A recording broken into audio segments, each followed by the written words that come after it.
ఒక ప్రాంతీయ పార్టీ రావడం అనేటువంటి శుభసూచకం. ఎందుకంటే తెలంగాణ ప్రాంతంలో సంబంధించిన రాజకీయాలన్నీ కూడా ఇప్పుడు కొంచెం ఈటెక్కిపోయి ఉన్నాయి. ఒకవైపు కాంగ్రెస్ పార్టీ ఇచ్చినటువంటి హామీలు నెరవేర్చకుండా ప్రధాన ప్రతిపక్షంగా ఉన్నటువంటి బీఆర్ఎస్ పార్టీ తన యొక్క పర్ఫార్మెన్స్ను కూడా మొత్తం కూడా బంద్ చేసుకొని వాళ్ళు కూడా ఎక్కడ కూడా ప్రత్యక్షంగా ఎక్కడ పోరాటాలకు రావట్లేదు. కాబట్టి వెలుగుమట్ల లాంటి ప్రోగ్రామ్ ఇలా ప్రజలకు అన్యాయం జరిగినటువంటి కార్యక్రమం, ఆ కార్యక్రమంలో ఫోటోలు దిగి పోయి కంటెంట్ క్రియేట్ చేసి వచ్చినటువంటి నాయకులను చూసినాం. కానీ ఆ సమస్యను పూర్తి చేసేంత వరకు, ఆ సమస్యను పూర్తిగా చేసి బాధితులకు న్యాయం చేసేంత వరకు పోరాడినటువంటి వ్యక్తి శ్రీమతి కల్వకుంట్ల కవితక్క ఒక్కరే. కాబట్టి ఈ ప్రాంతంలో కేవలం పోరాటాల శరణ్యం, ఈ ప్రాంతంలో కేవలం పోరాటతో మాత్రమే బానిస సంఖ్యలు దిగిపోతాయి అన్నట్టుగా మన సమస్యలు పరిష్కారం కావాలంటే ఈ సంబంధించినటువంటి ప్రభుత్వాలను ప్రశ్నించినప్పుడు మాత్రమే ఒక సమస్యలు అనేటువంటి తీరిపోతాయని చెప్పేసి ఆ విధంగా పోరాట రూపాన్ని నమ్ముకున్నటువంటి నాయకురాలు, ఇష్యూ బేస్డ్ పాలిటిక్స్ చేసేటువంటి నాయకురాలు శ్రీమతి కవితక్క మాత్రమే. కాబట్టి ఈరోజు ఒక ప్రాంతీయ పార్టీలు అనేటువంటి ఈ ప్రాంతంలో లేవు. పూర్తిగా కాంగ్రెస్ పార్టీ జాతీయ పార్టీ, బీజేపీ జాతీయ పార్టీ, ఇదే ప్రాంతం నుంచి ఒక ఉద్యమ పార్టీగా ఏర్పడినటువంటి బీఆర్ఎస్ పార్టీ కాస్త భారతదేశ రాజకీయాలను ఏదో చేయాలనుకున్నటువంటి ఒక దానితో బయటికి పోయి వాళ్ళు కూడా జాతీయ పార్టీగా భారత రాష్ట్ర సమితికి ఏర్పడ్డారు. కాబట్టి ఈ ప్రాంత అస్తిత్వాన్ని కాపాడడం కోసం, ఈ ప్రాంత ప్రయోజనాలను కాపాడడం కోసం, విభజన హామీలలో భాగంగా తెలంగాణకు జరిగిన అటువంటి అన్యాయాన్ని ప్రశ్నించడం కోసం ఇవాళ 8 మంది ఎంపీలను కాంగ్రెస్ వాళ్ళని పంపించి, బీజేపీ వాళ్ళని 8 మంది పంపించి, ఇద్దరు కేంద్ర మంత్రులు ఇక్కడ ఉన్నప్పటికీ కూడా చివరకు గుండు చిన్న తీసుకొచ్చేటువంటి పరిస్థితి తెలంగాణ రాష్ట్రానికి. కాబట్టి ఈ ప్రాంత ప్రయోజనాలు తాకబెట్టున్నటువంటి పార్టీలను మొత్తం కూడా భూస్థాపితం చేస్తూ ఈ ప్రాంత అస్తిత్వ నిర్మాణం కోసం, అదేవిధంగా సామాజిక తెలంగాణ సంబంధించిన అంతరాలను దూరం చేసే విధంగా సామాజిక తెలంగాణ అనేటువంటిది కొన్ని పార్టీలకు వాళ్ళ యొక్క నినాదం అవ్వచ్చు. కానీ మాకు విధానంగా తెలంగాణ జాగృతి తీసుకుంటున్నది. కాబట్టి సామాజిక తెలంగాణ అంతరాలను దూరం చేసే విధంగా రేపు రోజున భవిష్యత్తులో ఈ యొక్క ప్రాంతీయ పార్టీ అనేటువంటిది గొప్పగా ఈ తెలంగాణ ప్రతిష్టను విమడించే విధంగా రేపు పరిపాలనలోకి, అధికారంలోకి వచ్చే విధంగా కూడా రేపు మా యొక్క కార్యాచరణ అనేటువంటి ఉండబోతోంది. ఓకేనా. ఇంకోటి ఏమంటారంటే ప్రతిపక్షం కానీ ప్రభుత్వం కానీ ఏమంటుందంటే ఆమె బీఆర్ఎస్ లో ఉన్నప్పుడే పబ్లిక్ ఏం చేయలేకపోయింది, కొత్త పార్టీ పెట్టి పబ్లిక్ ఏం ఉద్ధరించే విధంగా ఉంది అని చెప్పి మన మహేష్ గౌడ్ కానీ ఇంకా బీఆర్ఎస్ పార్టీలో ఉన్నప్పుడు 2014లో శ్రీమతి కవితక్క అరగ్రేటం చేసినప్పుడు అప్పుడు ఉన్నటువంటి పరిస్థితులు ఏంటి? తెలంగాణ కొత్త రాష్ట్రం వచ్చింది. కొత్త రాష్ట్రం వచ్చిన తర్వాత ఈ కొత్త రాష్ట్రంలో తెలంగాణ ప్రయోజనాలు ఏవైతున్నాయో, విభజన హామీలు ఏవైతున్నాయో, ఇంటర్ స్టేట్ అగ్రిమెంట్స్ ఏవైతున్నాయో వీటిని పార్లమెంట్ ద్వారా, కేంద్రం ద్వారా సాధించే విధంగా కృషి చేసి, అట్లా కృషి చేయడం ద్వారానే కవితక్కకు బెస్ట్ పార్లమెంటేరియన్ అవార్డు వచ్చింది. తదనంతరం ఎమ్మెల్సీగా వచ్చిన తర్వాత కూడా స్థానిక సంబంధించిన సమస్యల పట్ల, కామారెడ్డి సంబంధించిన సమస్యల పట్ల, నిజామాబాద్ సమస్యల పట్ల, వివిధ సమస్యల పట్ల గలమెత్తిలు కవితక్క. కానీ ఎక్కడ కూడా చట్టాలను రూపకల్పన చేసే విషయంలో కానీ, పాలసీస్ తీసుకునే విషయంలో కానీ ఆమె సంబంధించినటువంటి ప్రాతినిధ్యం ఉండే విధంగా ఈ యొక్క బీఆర్ఎస్ సంబంధించినటువంటి పార్టీ ఎప్పుడు కూడా ప్రయత్నం చేయలే. రెండోది, ఆ పార్టీలో అంతర్గత ప్రజాస్వామ్యం లేదు. మహిళల పైన ఒక చిన్న చూపు అనేటువంటిది ఆ పార్టీలో ఉన్నది కాబట్టి ఈ రోజు మమ్మల్ని బయటికి నెట్టివేసారు. ఎందుకంటే 33% రిజర్వేషన్ కనుక వస్తే ఈ రేపు రోజున కవితక్క చక్రం తిప్పేటువంటి ప్రమాదం ఉన్నది. ఈమె కింద మేము పనిచేయాల్సిన పరిస్థితి వస్తుంది అని చెప్పేసి ఎవరైతే కుహానా సంబంధించినటువంటి కుట్రదారులు ఎవరైతే ఉన్నారో వాళ్ళు చేసిన కుట్రలో భాగంగా ఇలా కవితక్కను బలవంతంగా బయట పంపించారు. ఈ 10 సంవత్సరాల్లో కూడా మా పంటి కింద బాధ మేము పెట్టుకున్నాం. అంతర్గతంగా కూడా బీఆర్ఎస్ పార్టీని ప్రశ్నించడం, ఏదైతే ఉద్యమకారుల గురించి కానీ, అమరుల గురించి కానీ, ఇక్కడ ఉండబడే నిరుద్యోగుల గురించి కానీ అంతర్గత వేదికలలో ప్రశ్నించడం. ఎందుకంటే విత్ ఇన్ ద పార్టీ ఉన్నప్పుడు పార్టీకి ఒక లైన్ ఉంటుంది. ఆ పార్టీ లైన్ నుంచి బయటికి పోయిన తర్వాత మనకు ఒక స్వేచ్ఛ అనేటువంటిది వస్తుంది. కాబట్టి ఇవాళ మహేష్ కుమార్ గౌడ్ మాట్లాడినా, ఎవరు మాట్లాడినా అంతర్గత వేదికలలో మాట్లాడినప్పటికీ నాడు బీఆర్ఎస్ పార్టీ సంబంధించినటువంటి అహంకారము, వాళ్ళ యొక్క అహంకారంతో ఈమె సంబంధించినటువంటి మాటలు పెడచెవిన పెట్టిల్లు. కాబట్టి ఇలా అనుభవిస్తున్నారు. అధికారాన్ని కోల్పోయింది. ఎందుకు కోల్పోయిల్లు? మీ అహంకారపూరితమైనటువంటి ధోరణి ద్వారానే కదా మీరు అధికారాన్ని కోల్పోయింది. కాబట్టి కవితక్క ఆ రోజు ఉన్నప్పుడు కూడా అంతర్గత వేదికల్లో చెప్పినప్పుడు పెడజీవన పెట్టిల్లు. ఈ రోజు బయటకు వచ్చేసి అమరులకు క్షమాపణ చెప్పి, ఉద్యమకారులకు క్షమాపణ చెప్పి తెలంగాణ సమాజాన్ని మొదలడం మరొకసారి మెలుకొల్పే విధంగా రేపు రోజున రాబోతున్నాం. ఏప్రిల్ 5 మా కార్యాచరణ ప్రకటించబోతున్నాం. ఈ కొత్త పార్టీలో బీసీలకు ఎట్లాంటి స్టాండ్ ఇస్తారు, ఎట్లాంటి ఇంపార్టెన్స్ ఇస్తారు? మా సంబంధించినటువంటి ఈ యొక్క తెలంగాణ జాగృతిలో మొత్తానికి బీసీలకు సంబంధించిన ప్రాతినిధ్యం అన్ని పార్టీల కంటే మా పార్టీలో ఎక్కువగా ఉంటుంది అనేది స్పష్టంగా చెప్పదలుచుకున్నాం. ఎందుకంటే తెలంగాణ సంబంధించినటువంటిది రాష్ట్రంలో అధికారం కోసం అరువులు రాసినటువంటి కాంగ్రెస్ పార్టీ ఏదైతే సిద్ధరామయ్యతో హామీ ఇప్పించేసి, కర్ణాటక ముఖ్యమంత్రితో హామీ ఇప్పించేసి 42% వాటా అని చెప్పేసి ఇక్కడ ఉండబడేటువంటి 57% బీసీలను మోసం చేశారు. ఇవాళ పోరాటం చేయాల్సింది ఎవరు?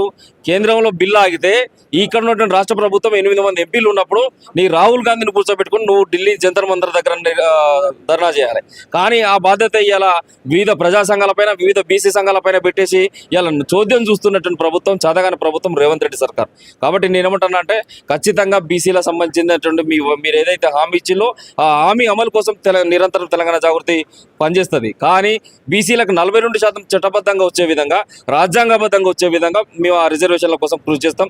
అదేవిధంగా రేపు రోజున చట్టసభలోకి బీసీలు రావడం కోసం సామాజికంగా వాళ్ళ కులాలు ఎంత నిష్పత్తిలో ఉన్నాయో ఆ నిష్పత్తి ఎంత అవుతుందో అంతే నిష్పత్తిలో వాళ్ళకి అవకాశాలు వచ్చే విధంగా తెలంగాణ జాగృతి కృషి చేయబోతుంది. అది అంతర్గతంగా పార్టీలో చర్చించుకున్న తర్వాత మా అధ్యక్షుల నిర్ణయం ప్రకారం బయటికి ప్రకటించడం జరుగుతుంది. ఓకేనా, ఈ 2.5 ఏళ్ళు చూసాము కాంగ్రెస్ పాలన, 10 ఏళ్ళు బీఆర్ఎస్ చూసాము, దానికి దీనికి ఏంటి తేడా ఉందంటారు? ఏమన్నారు 2.5 ఈ సంవత్సరం ఏమంటారు పూర్తిగా ఏమైంది, గొర్రెలు పోయి బర్రెలు వచ్చినట్టు ఉన్నది. ఏమంటారు, ఆ గొర్రెలు వచ్చి మేసినాయి, ఇలా వచ్చి బర్రెలు వచ్చి మేస్తున్నాయి. తప్పితే తెలంగాణలో ఇంకా జరిగినటువంటి అభివృద్ధి అనేటువంటి శూన్యము. ఇలా రోడ్లు విస్తరణ చేస్తున్నాం, బ్రిడ్జిలు కడుతున్నాం, ఫ్లైఓవర్లు కడుతున్నాం, అభివృద్ధి కాదు. సగటు మనిషి యొక్క జీవన ప్రమాణాలు మెరుగుపడాల్సినటువంటి అవసరం ఉన్నది. నాడు అంతో కొంత ముఖం తెలివి చేసుకున్నప్పటికీ ఈ రాష్ట్ర ప్రభుత్వం వచ్చిన తర్వాత ప్రజల కొనుగోలు శక్తి కూడా మొత్తం హరించి వేసిల్లు. ఇక్కడ ఉన్నటువంటి రియల్ ఎస్టేట్ కానీ సగటు వ్యక్తి తన బిడ్డ పెళ్లికో ఏదైనా సందర్భం వచ్చి ఆపద వస్తే కూడా ఒక ఫ్లాట్ అమ్ముకోలేనటువంటి పరిస్థితి, ఒక భూమి అమ్ముకోలేనటువంటి పరిస్థితి, భూమాత లాంటి ధరణి లాంటి సంబంధించిన ఫోటోలు తీసుకుపోయి బంగాళాఖాతంలో ఇస్తామని చెప్పినటువంటి రేవంత్ రెడ్డి మరి ఇయాటి వరకు 2.5 సంవత్సరాలు పూర్తయినప్పుడు కూడా ఇక్కడ ఉన్నటువంటి రెవెన్యూ సంబంధించినటువంటి చట్టాలను పునర్వ్యవస్థీకరణ చేయలేకపోతున్నారు. ఇప్పటివరకు భూభారతి దాన్ని ప్రవేశపెట్టలేకపోతున్నారు. ఎన్ఓసీలు పెండింగ్ అని ఉన్నాయి. చివరకు బస్తీ దవాఖాన పరిస్థితి అట్లే ఉన్నది. కామన్ మెడిసిన్ ఎక్కడ లభిస్తట్లేదు. ప్రాథమిక ఆరోగ్య కేంద్రాలన్నీ కుంటుపడి ఉన్నాయి. గ్రామ పంచాయతీలకు నిధులు లేవు. పారిశుద్ధ్యం పడికేసింది. ఒకవైపు డయేరియా, మలేరియా, విష జ్వరాలు ఇవన్నీ ప్రబలుతున్నా రాష్ట్ర ప్రభుత్వం ఇంతవరకు చెల్లం లేకుంటున్నది. ఆరోగ్యశ్రీకి సంబంధించి 10 లక్షలకు పెంచినామని చెప్పిల్లు. కానీ 10 లక్షలకు పెంచినప్పటికీ కూడా వైద్యం అందనటువంటి పరిస్థితి. కార్పొరేట్ ఆసుపత్రులకు 1200 కోట్ల రూపాయల బకాయిలు ఆరోగ్యశ్రీలో ఉంటే ఇవాటి వరకు బడ్జెట్లో వైద్యానికి పెట్టింది ఏమీ లేదు. విద్యకు పెట్టిన నిధులు 4000 కోట్లు పెట్టిల్లు. 1200 కోట్లు స్కాలర్షిప్లే బకాయిలు ఉన్నాయి. ఫీజు రింబర్స్మెంట్లు బకాయిలు ఉన్నాయి. ఇవాళ సర్టిఫికెట్లు ఇచ్చేటువంటి పరిస్థితుల్లో యాజమాన్యం లేక ఉన్నత చదువులకు విద్యార్థులు పోలేకపోతున్నారు. ఇట్లా అనేక సమస్యలు. ఒకరోజు జాబ్ క్యాలెండర్ తీసుకొస్తున్నావు, జాబ్ క్యాలెండర్కి దిక్కులేదు ఇవాటి వరకు. ఇప్పుడు పాత గవర్నమెంట్ ఉన్నప్పుడు 60-70 వేల నియామకాలు చెప్పితే వాటికి ఉత్తర్వులు ఇచ్చకుండా మేము ఇచ్చినామని చెప్పుకునేటువంటి పరిస్థితుల్లో ఇలా ఈ రాష్ట్ర ప్రభుత్వం ఉన్నది. కాబట్టి పూర్తిగా ఈ రాష్ట్ర ప్రభుత్వం ఫెయిల్ అయింది. ఈ 2.5 సంవత్సరాల పరిపాలనలో ప్రజల పూర్తిగా కూడా వాళ్ళ జీవన ప్రమాణాలు ఎక్కడ మెరుగ్గాలే, బడాబావులను బాగు చేసుకుంటాం, బడుగు బలైన వర్గాలకు సంబంధించినటువంటి ఇండ్లను కూల్స్తున్నటువంటి ఈ దుర్మార్గమైనటువంటి ప్రభుత్వాన్ని ఖచ్చితంగా తెలంగాణ జాగృతి చర్మగీతం పాడుతుంది. రేపు రోజున తెలంగాణ జాగృతి సంబంధించినటువంటి జెండా ఎగరవేసి ఈ యొక్క ప్రజలకు సుభిక్షమైనటువంటి పాలన అందించే విధంగా కవితక్క నాయకత్వంలో పనిచేయబోతున్నాం. ఇంకోటన్నా కవిత గారు పార్టీ పెడుతున్నారు, ముఖ్యమంత్రిగా నేను వస్తాను అని చెప్తున్నారు. అంటే పబ్లిక్ సైడ్ నుంచి ప్రతిపక్షం నుంచి ఏమంటున్నారంటే అసలు కవితని పబ్లిక్ ఎందుకు యాక్సెప్ట్ చేయాలి అన్న మాట వస్తుంది. దానికి ఎందుకు యాక్సెప్ట్ చేయొద్దు అని నేను అడుగుతున్నా. ఎందుకు యాక్సెప్ట్ చేయొద్దు? ఆమె నిరంతరం తెలంగాణ ఉద్యమంలో పనిచేసినటువంటి నాయకురాలు. ఇవాళ నేను అడుగుతున్నా, హరీష్ రావు అనేటువంటి వ్యక్తి ఒక వార్డు నెంబర్ కాదు, ఒక ప్రజాప్రతినిధిగా ఎస్టాబ్లిష్ కాకముందుకే కాంగ్రెస్ మద్దతుతోని కేసీఆర్ అల్లుడుగా నీకు మంత్రి పదవి వచ్చింది కదా. 2008లో కేటీఆర్ గారు రావడమే తండ్రి సంబంధించిన పార్టీలో సభ్యత్వం తీసుకొని తాను ఎమ్మెల్యేలకు పోటీ చేసిండు కదా. మరి కవితక్క 2006లో వచ్చిన తర్వాత సభ్యత్వం తీసుకోలే, నీ సంబంధించి కేసీఆర్ షాడోగా పనిచేయలే. తెలంగాణ జాగృతిని ఏర్పాటు చేసి 2006 నుంచి 2014 వరకు దరిదాపు 1,00,000 కిలోమీటర్ల పాదయాత్ర చేసినాం. ఈ ప్రాంత సమస్యలను అవగతం చేసుకున్నాం. ఈ ప్రాంతం సంస్కృతిని అప్పుడున్నటువంటి సీమాంధ్ర నాయకులు తొక్కిపెడుతుంటే బతుకమ్మ పండుగ బతుకునిచ్చే విధంగా, బోనాల పండుగ ప్రాణాన్ని ఇచ్చే విధంగా ఈ ప్రాంత సంస్కృతిని విశ్వపీఠం పైన నిలబెట్టినటువంటి దిశాలి ప్రతి ఇంట్లో ఒక బొడ్డమ్మలాగా, ప్రతి ఇంట్లో ఒక గౌరమ్మలాగా కవితక్కను అట్లాంటి చరిష్మా ఉన్నది. అట్లాంటి నాయకురాలని ఇలా ప్రజలు పట్టించుకోవాల్సినటువంటి అవసరం లేదనేటువంటిది ప్రజలు ఎందుకు పట్టించుకోవాలనేటువంటి క్వశ్చన్ ఉత్పన్నం కాదు. ఎందుకంటే నాడు రైతు బంధు వచ్చినా రాకపోయినా సంబంధం లేకుండా నాడు రైతులను 390 మంది రైతులను మేము పరిగణలోకి తీసుకొని వాళ్ళకు ఆ రోజున మేము ఏదైతే 2,500 రూపాయల సహాయం చేయడం జరిగింది. ఈ ప్రాంతంలో ఉద్యమాలు ఉన్నాయి, మానవ వనరులు పుష్కలంగా ఉన్నాయి, కానీ స్కిల్స్ ఏమి ఉన్నాయని చెప్పేసి నాడు కేంద్ర ప్రభుత్వంతో మాట్లాడి పార్లమెంట్లో మోడీ గారి గవర్నమెంట్ మెడలో వచ్చి 17 పార్లమెంట్ సెగ్మెంట్లకు గాను నేషనల్ స్కిల్ డెవలప్మెంట్ సెంటర్ తీసుకొచ్చేసి వేలాది మంది విద్యార్థులకు, వేలాది మంది గృహిణీలకు కూడా ఉపాధి అవకాశాలు చూపెట్టినటువంటి నాయకురాలు. అట్లాంటి నాయకురాలకు ఎందుకు స్కోప్ ఉండదండి? ఆ నాడు సంస్థగా ఉంటేనే అంత సర్వీస్ చేసింది. ఒక రాజకీయ పార్టీకి నాయకురాలుగా ఉన్న తర్వాత ఈ ప్రజల సంక్షేమం కోసం ఎట్లా పనిచేస్తుంది అనేటువంటిది ఒకసారి ఇమాజిన్ చేసుకోండి. ఖచ్చితంగా కవితక్కకు ఒక మొండి సంకల్పం ఉన్నది, ఒక వజ్ర సంకల్పం ఉన్నది. కేసీఆర్ కంటే మొండిది కవితక్క. ఒక ఇష్యూని పట్టుకుంటే అసలు వదిలిపెట్టదు. నాడు బతుకమ్మ ఎత్తుకున్న రోజు ఉద్యమంలో వదిలిపెట్టలే, బోనం ఎత్తుకున్న వదలలే. ఈ రోజు అంశం ఏదైనా పట్టుకుంటా కూడా వదలలే. మీకు చిన్న ఉదాహరణ, నిన్న జరిగినటువంటి వెలుగుమట్ల ఉదాహరణ. అన్ని పార్టీలు పోయినాయి, ఫోటోలు దిగినాయి, ట్విట్టర్లలో పెట్టిళ్ళు, ఒక హైప్ క్రియేట్ చేసేసిళ్ళు, కంటి తుడుపు చర్య చేసిళ్ళు. కానీ ఆ ఇష్యూను అక్కడ పోయిన తర్వాత చూడడానికి పోయినటువంటి కవిత, పరామర్శించడానికి పోయినటువంటి కవితక్క ఇమీడియట్లీ నిర్ణయాన్ని మార్చుకొని నిరవధిక దీక్ష వైపు మళ్ళీ ఇక్కడికి వచ్చి దీక్ష చేసి ఆ యొక్క సమస్యను పరిష్కరించే విధంగా చేశారు. అంటే అట్లా ఒక సమస్యను పట్టుకుంటూ వదలరు. అంబేద్కర్ విగ్రహానికి సంబంధించి కూడా ఉమ్మడి సంబంధించినటువంటి అసెంబ్లీలో ఆ రోజున ప్రతిష్ఠించే విధంగా కూడా నాడు 48 గంటల దీక్ష చేసినటువంటి దిశాలి. ఎందుకు ప్రజలు యాక్సెప్ట్ చేయరు ఇన్ని పోరాటాలు చేసిన తర్వాత? కాబట్టి మరొక కలియుగ రుద్రమ్మ కవితక్క, సమ్మక్క సారక్కల యొక్క శక్తి, అట్లాంటి పోరాట పరిమ, మదర్ తెరిసా లాంటి ఔదార్యం ఉన్నటువంటి నాయకురాలు ఉండను. ఆ నాయకత్వంలో మేము పనిచేయడం గౌరవంగా ఫీల్ అవుతున్నాం. ఖచ్చితంగా రేపు రోజు సక్సెస్ కూడా అవుతాం. ఓకే, ఇంకా లాస్ట్ క్వశ్చన్, బడ్జెట్ లేదంటున్నారు రేవంత్ రెడ్డి. మరి సినిమాటిక్ కానీ సినిమా హీరోలకు కానీ లక్షలు ఇస్తున్నట్టు తెలుస్తుంది. సో దానికి పథకాలు, పింఛన్లు ఇవ్వట్లేదు. వృద్ధులకి 4000 ఏదైతే పింఛన్ ఇస్తా అన్నాడో అది ఇవ్వట్లేదు. మరి దాని గురించి ఇప్పుడు బడ్జెట్ లేదు అని అంటే నేను ఏమంటున్నాం, ఇవాళ బడ్జెట్ ప్రవేశపెట్టాలి. బీసీలకు సంబంధించినటువంటి దానికి ప్రతి సంవత్సరం 20 సబ్ ప్లాన్కి 20,000 కోట్లు ఇస్తామని చెప్పేసి అన్నటువంటి రేవంత్ రెడ్డి ఆ పోయిన ఏడాది 1100 కోట్లు ఇచ్చిండు, ఈ ఏడాది 1200 కోట్లు ఇచ్చిండు. 1100 కోట్లలో 2,500 కోట్ల రూపాయలు మాత్రమే రిలీజ్ చేసి మిగతా నిధులన్నీ కూడా స్వాహా అనేటువంటి పరిస్థితులకు వచ్చినాయి. అంటే ఇలా పద్దులు ప్రవేశపెట్టడం కాదు, ఆ పద్దులు ప్రవేశపెట్టిన తర్వాత వాటి విడుదల జరగాలి, తద్వారా ప్రజా సంక్షేమం అనేటువంటి జరగాలి. ఇలా ఆరోగ్యాన్ని కుంటుపడే విధంగా చేసినాం, విద్యను కుంటుపడే విధంగా చేసినాం, ఉపాధిని కుంటుపడే విధంగా చేసినాం, ఉద్యోగ అవకాశాలను కుంటుపడే విధంగా చేసినాం. ఇన్ని అవకాశాలు అన్నింటినీ కూడా నిర్వీర్యం చేసి ఇంకా నా దగ్గర పైసలు లేవనంటే, నువ్వు దావూస్కు పోయి ఒప్పందాలు తీసుకున్నావు కదా, దావూస్కు పోయి ఎంఓయూలు చేసుకున్నావు కదా, నువ్వు చేసుకున్న ఎంఓయూలు ఏమైనాయి? నిజంగా నువ్వు ఆదాని అంబానీలతో అంటగాగుతావు, అక్కడ దావూస్కు పోయి పెట్టుబడులు తీసుకొచ్చినా అని చెప్పేసి అంటున్నావు కదా. నీ పెట్టుబడులు నిజమైతే ఒక శ్వేతపత్రం రిలీజ్ అయ్యి ఈ రాష్ట్రానికి పెట్టుబడులు వచ్చినాయని చెప్పేసి అన్నావు కదా, మరి రిలీజ్ అయ్యి ఇలా ఆ పరిశ్రమలు ఎక్కడ నెలకొల్పినో చెప్పాలి. ఇలా ఒక కళల ప్రపంచాన్ని వీళ్ళకి చూపెట్టడం ప్రయత్నం చేస్తాడు.